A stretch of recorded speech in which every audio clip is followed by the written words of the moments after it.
And today we're diving into a truly thought-provoking book called The War Against Reality by S.C. Sayles. I think there's a lot here worth considering. So let's get started. So what's the core question Sayles is getting at? Well, he's asking, what is truth, really? Why does deception matter? Not just as a social issue or a moral whoops, but as something much deeper. And why does lying in his mind amount to a rebellion against reality itself? Big questions, and yeah, that might sound abstract, but actually if you ever get frustrated with fake news or online drama, or if you wonder why lies can just feel so corrosive, you're kind of wrestling with these same themes in your own life. Sayles doesn't take the approach of, say, handing you 10 tips to be more honest or whatever. He's after the architecture, as he calls it, of truth and falsehood. What is the world we live in, and what happens to us and to those around us when deception becomes normal, even expected. His perspective is rooted in theology, sure, especially the Christian Reformed tradition, but I think the stakes are universal. It's significant because in an age of curated social media personas and ideological echo chambers, he's saying the war over truth isn't just out there, it's happening inside us and all around us, constantly. Now, how does he get at these ideas? So, let me try to summarize without going off into the deep end of technical philosophy. Sayles starts by saying, truth isn't just about right facts or accuracy. He's like, no, wait. Truth is where you live, it's the environment, it's participation in reality as God has defined it, if you use his theological language. And lies? They're not just breaking a rule, they're attempts to inhabit reality on your own terms, places where you try to speak a world into being that, well, you don't have the authority to define. Wild, right? That's a big shift from thinking of lies as just naughty fibs.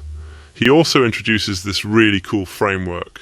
And this is where his background in philosophy shines. In Appendix D of his book, yeah, I'm talking about the appendix, but stick with me, he adapts Aristotle's logical square to speech ethics. Instead of simply labeling things as true or false, he distinguishes between truth, error, lie, and what he calls the unlie. Wait, what's an unlie? It's when you say something factually true, but you're using it to deceive. So, for example, if someone tells the truth in a way meant to manipulate or mislead, that's the unlie. This is probably my favorite idea in the whole work. It explains so many twisted conversations, especially, say, in politics or family dinners. You know what I mean? And his method isn't just theory. He looks at scripture and traditions, but insists that these patterns play out everywhere, from our social media feeds to our own hearts. One of his major points is that self-deception, the fundamental willingness to reinterpret the world for our own comfort or gain, saps us of energy and divides us inwardly.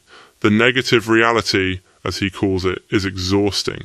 If you've ever told yourself a story just to make things easier, only to feel worse over time, then you're in the neighborhood he's describing.